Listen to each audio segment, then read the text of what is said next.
Our UK office at RaceLogic is only 10 minutes from Silverstone, which is where Grand Prix Racewear are based. We've come here today to see what Mark and the other drivers are going to need in terms of equipment, find out a little bit about the standards and what the differences are at the different price points. Should we go inside?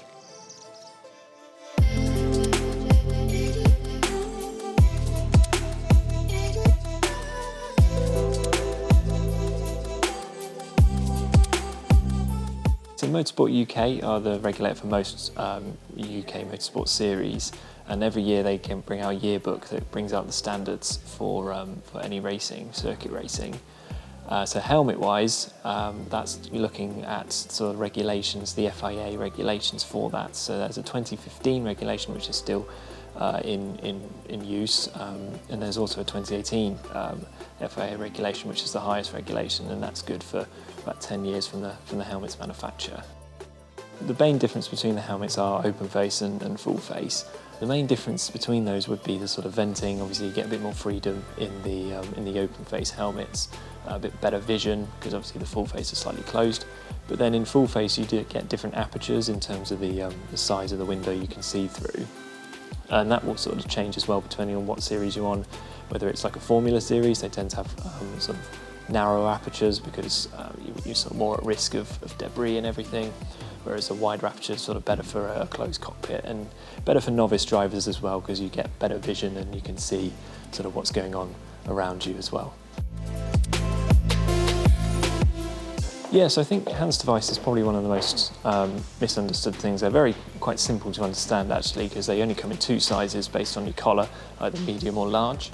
The main sort of thing with the hands device is that it sits comfortably on you and isn't sort of affecting your kind of neck area, sort of being a bit too tight or anything. In terms of the regulations, they do have a date. I think most of them are FIA 2010, which is still good till about 2028. You'll need a racing suit because that has a layer of Nomex fireproofing in it, which is different to a kart suit, which doesn't have those. That comes with a slight extra price, but it's obviously for your protection. The second main difference between the suits is that there's 2-layer and 3-layer. So 3-layer has obviously a little bit extra Nomex layering in it and extra fire protection.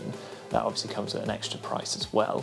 And there's all sorts of different features as you go up the sort of price points. The lower ones are made of less panels, so there's not as much movement. You're sort of slightly restricted, whereas the other ones, the other more expensive suits, are made of extra panels for movement. They're also lighter, and then they come with slightly different features like shoulder epaulets, which help if you're in a crash or something, someone can sort of grab you by the shoulders and lift you out of the car, so an extra safety feature there as you sort of go up the price range.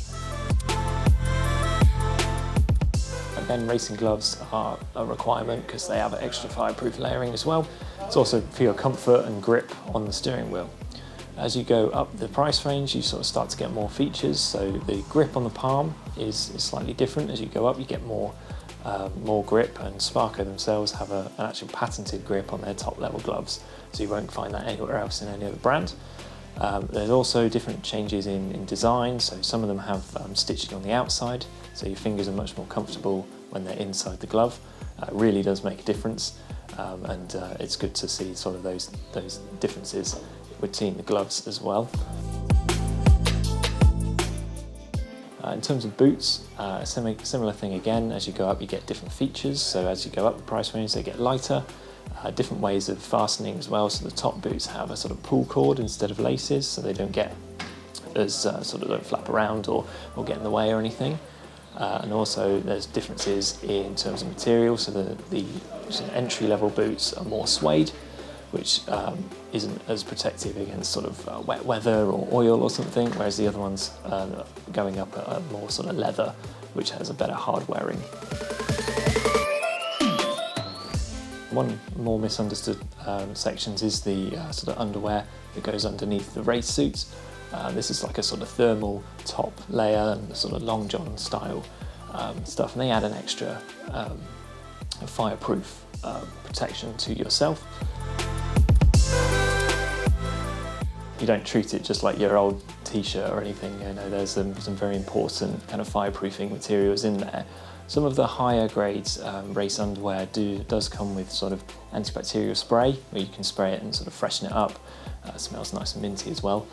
But with the sort of race suits and gloves and everything, it's important to you know, make sure you read manufacturer's guides in terms of washing and cleaning. Always wash them inside out as well, that's important. And with the helmets as well, that's sort of a trickier thing, but we do have sort of cleaners and fresheners that you can buy